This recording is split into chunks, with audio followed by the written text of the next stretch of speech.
വത്സൻ തില്ലങ്കേരിയിലേക്ക്. തെരഞ്ഞെടുപ്പിന് ഒരു 8 മാസം ബാക്കി, തദ്ദേശ തെരഞ്ഞെടുപ്പിന് ഏതാനും ആഴ്ചകൾ ബാക്കി. അപ്പോഴെങ്കിലും ആ മാസ്റ്റർ പ്ലാൻ പൊടിതട്ടിയെടുത്ത് പമ്പാ മണപ്പുറത്തെ ആ പന്തലിന് കീഴിൽ നിന്നിട്ട് അവിടെ പാലം പണിയാം, ഇവിടെ കെട്ടിടം പൊളിക്കാം, അതെങ്ങോട്ട് തിരിക്കാം എന്നൊക്കെ പറഞ്ഞ് വികസന പെരുമഴ പെയ്യിക്കാനുള്ള ആ നല്ല മനസ്സ് അങ്ങ് കാണാതെ പോകരുത് എന്നൊരു അഭ്യർത്ഥനയുണ്ട്.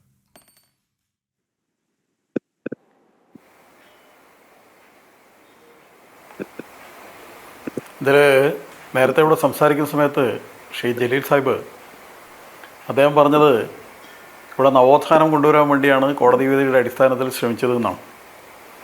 എന്താണ് നടന്നതെന്ന് നമുക്കറിയാലോ. ഏതായാലും കേരളത്തിൽ ചെറുതും വലുതുമായ ദേവസ്വം ബോർഡിൻ്റേതോ അല്ലാതായ സ്വകാര്യ ക്ഷേത്രങ്ങളായും കുടുംബക്ഷേത്രങ്ങളായിട്ടും 40,000-ത്തിലധികം ക്ഷേത്രമുണ്ട്.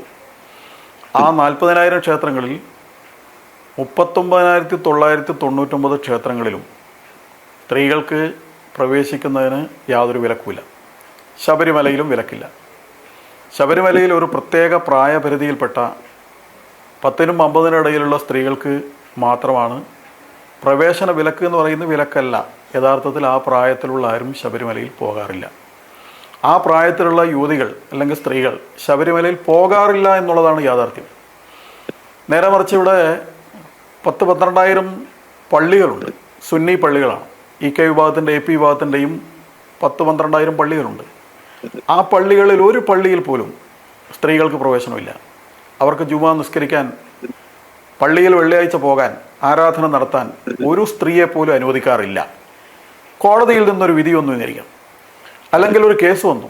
അപ്പോൾ വഖഫ് ബോർഡിനോട് CPM പറയുകയാണ്, ഗവൺമെൻറ് പറയുകയാണ്, ഇവിടെയുള്ള മുസ്ലിം സ്ത്രീകളെ മുഴുവനും ഈ സുന്നി പള്ളികളിൽ വന്ന് ജുമാ നിസ്കരിക്കാൻ വേണ്ടി ഞങ്ങൾക്ക് സമ്മതമാണ്, ഗവൺമെൻറ്റിൻ്റെ സമ്മതമാണ്, വഖഫ് ബോർഡിന് സമ്മതമാണ് എന്ന് സുപ്രീം കോടതിയിൽ ഹർജി കൊടുത്തതിന് ശേഷം, അഫിഡവിറ്റ് കൊടുത്തതിന് ശേഷം അതിനനുകൂലമായൊരു വിധി വന്നാൽ ഇവിടുത്തെ മുസ്ലിം സമൂഹം അതിനെ അംഗീകരിക്കും?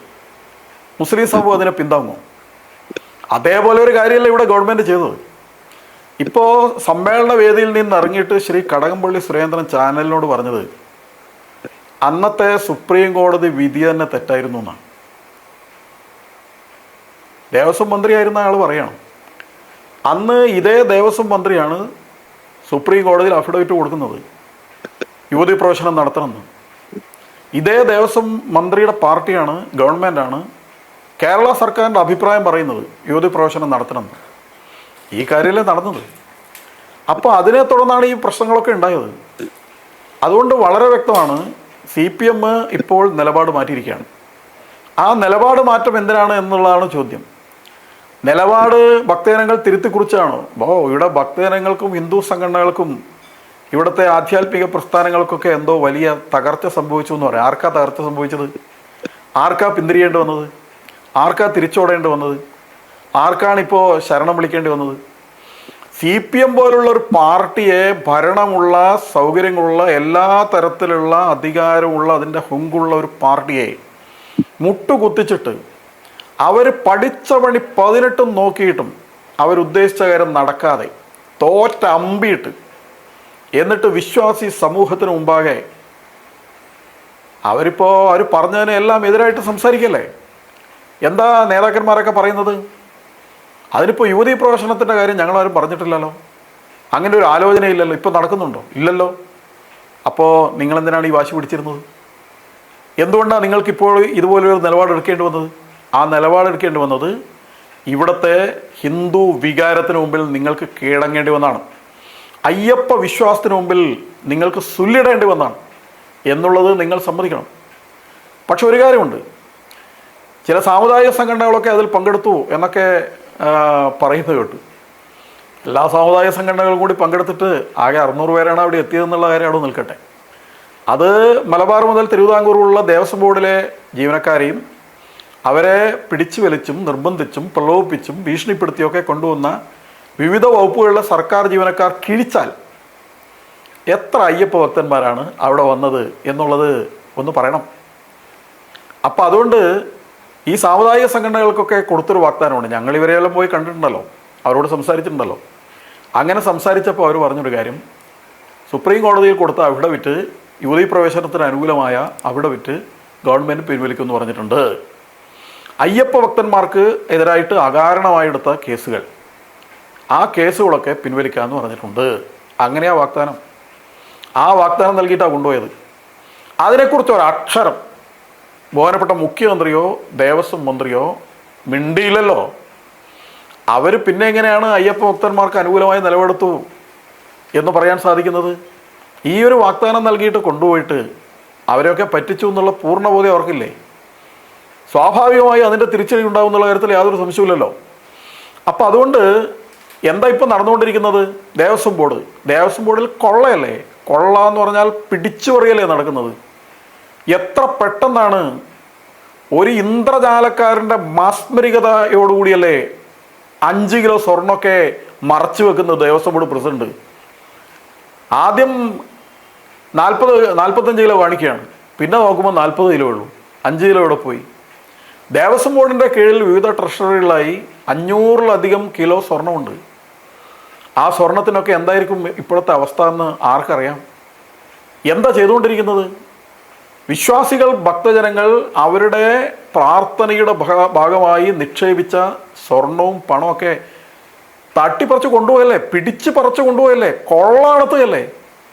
CPM-മാരായിട്ടുള്ള ദേവസ്വം ബോർഡ് അംഗങ്ങളും ദേവസ്വം ബോർഡ് ഉദ്യോഗസ്ഥന്മാരും സർക്കാരും ചേർന്ന് ഭക്തജനങ്ങളുടെ ഈ സ്വർണം കട്ടുകൊണ്ടുപോയല്ലേ. അങ്ങനെ കട്ടുകൊണ്ടുപോകുന്നതിനെ കുറിച്ചിട്ട് ഒരക്ഷരം ശബരിമലയെക്കുറിച്ച് നടന്ന ഈ സമ്മേളനത്തിലെ വേദിയിൽ ആരെങ്കിലും ഉണ്ടിയോ? ആരെങ്കിലും പറഞ്ഞോ? ഈ കൊള്ളയെക്കുറിച്ച് ഉണ്ടിയോ? സുപ്രീം കോടതി ഇടപെട്ടതുകൊണ്ടല്ലേ ഇപ്പോൾ ഇത് പുറത്തു വന്നത്. എത്ര കോടി തട്ടിക്കൊണ്ടുപോയി? എന്തിനാ ഒരു ദേവസ്വം ബെഞ്ച് ഹൈക്കോടതിയിൽ വെച്ചിരിക്കുന്നത്?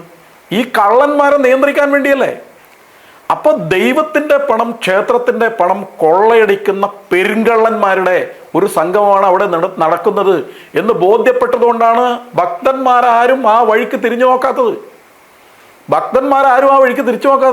KT ജലീലിനെ പോലെ കുറേ ആളുകൾ പോയിട്ടുണ്ടാവും. ജലീൽ സാഹിബ് പോയിനോ എന്ന് അറിയില്ല. ബാക്കി പോയ ആളുകൾ ആരൊക്കെയാണെന്ന് നമുക്ക് എല്ലാവർക്കും അറിയാം. അവർക്ക് പോയില്ലെങ്കിൽ ജോലി പോകുന്നതുകൊണ്ടാണ് പോയത്. ഉദരനിമിത്തം ബഹിർത വേഷം എന്നുള്ളതാണ്. ഭക്തന്മാരാരും ആ വഴിക്ക് പോയില്ലല്ലോ. എന്തുകൊണ്ടാണ് പോകാത്തത്? അങ്ങനെ ഭക്തജനങ്ങളിൽ നിന്ന് ഒറ്റപ്പെട്ട് വിശ്വാസികളാൽ പരിത്യജിക്കപ്പെട്ട് ആളും ആരവും ഇല്ലാതെ അർത്ഥം മാത്രമുള്ള ഒന്നായി മാറി ആഗോള അയ്യപ്പ സംഗമം എന്ന് പറയുന്നത്.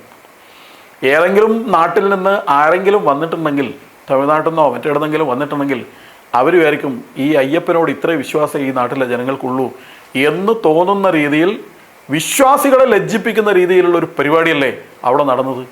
സെമിനാറൊക്കെ അവിടെ ഗംഭീരമായിട്ട് നടക്കുകയാണ്. എന്താ ഇവിടെ പറഞ്ഞത്?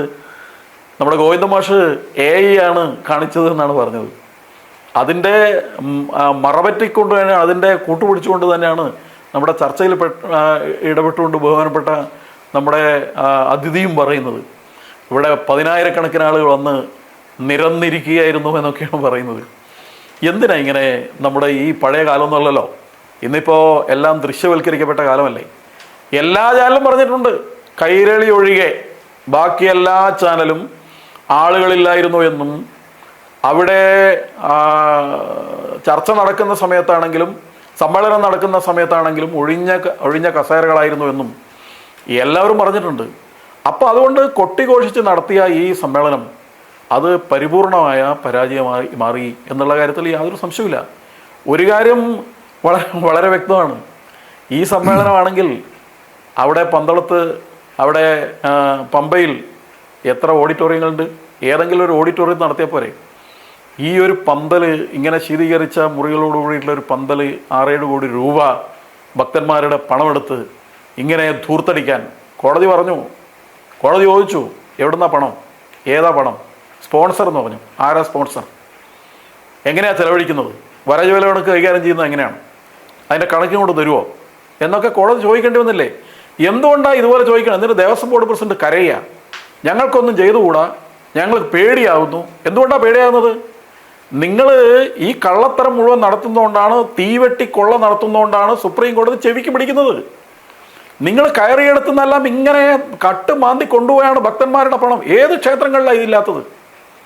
അതുകൊണ്ടല്ലേ കോടതിക്ക് ഇടപെടേണ്ടി വന്നത്. വേറെ ഏതെങ്കിലും മതത്തിൻ്റെ കാര്യത്തിൽ ഇങ്ങനെ ഇടപെടേണ്ടി വരുന്നുണ്ടോ? ഇല്ലല്ലോ.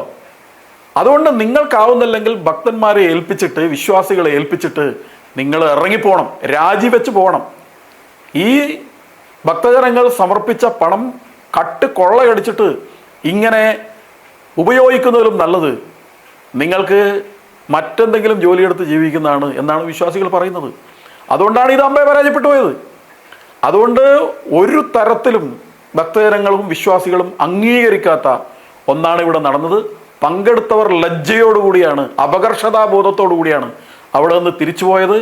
അവർക്ക് അയ്യപ്പ കോപം ഉണ്ടാകുമോ എന്ന പേടിയോടുകൂടിയാണ് അവരവിടെ നിന്ന് പോയത് എന്ന കാര്യത്തിൽ ഒരു തർക്കമില്ല. പിന്നെ ആരോ പറയുന്നിട്ട് പിണറായി ഇപ്പോൾ ഭയങ്കര ഭക്തനാണ്, പിണറായി നല്ല ഭക്തനാണ് എന്നൊക്കെ പറയുന്നു.